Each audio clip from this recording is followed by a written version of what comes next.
L'objectif de cette annonce n'est pas d'instaurer un climat de peur, mais bien de prendre le taureau par les cornes. It's about acknowledging the reality that individuals and communities are facing right now and to address that with a level of urgency. La situation n'est pourtant pas nouvelle.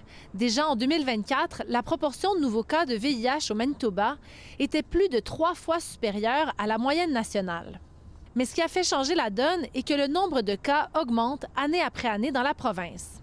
Ce nombre de 328 pousse certains experts à dire que cet état d'urgence arrive peut-être trop tard. Si on compare là, dans les années 80 où on n'avait aucun traitement, on n'a jamais atteint ce nombre-là. Donc, c'est un niveau historique là, qu'on atteint.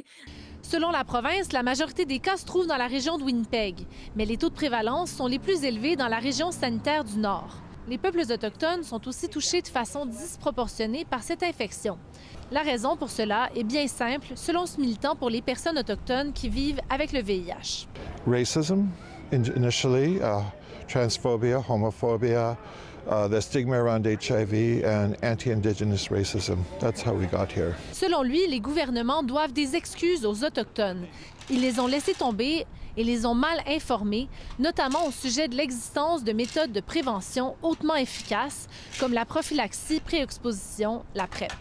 A lot of people have been harmed.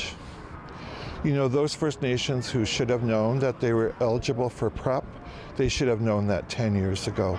Many of them are walking around today with HIV, and that's a lifelong infection. Selon la province, 70 des cas de transmission du VIH étaient liés à la consommation de drogues par injection. Very few people using injection drugs or accessing PrEP.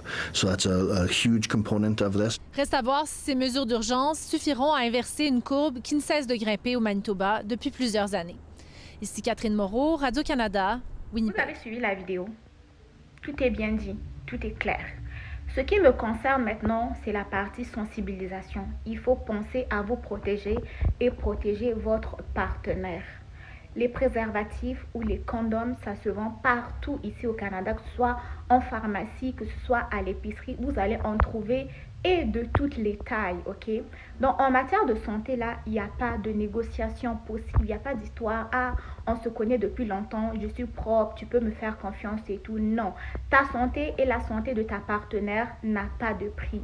Alors, on se protège, même si ça va prendre 1 minute, 2 minutes à mettre, oh, ça va nous retarder, oh, ça va couper le plaisir et tout. Non, prenez le temps qu'il faut pour se protéger. Parce que si vous ne vous protégez pas, non seulement toi, tu peux contaminer ta partenaire, et si ta partenaire a d'autres partenaires, ils vont se contaminer et c'est pour ça qu'il y a de plus en plus de cas de VIH. Donc, faites attention à vous, faites attention à votre partenaire, que ce soit un partenaire d'un seul jour ou partenaire que vous avez depuis longtemps. Tant que vous ne connaissez pas le statut sérologique de quelqu'un, on se protège, ok?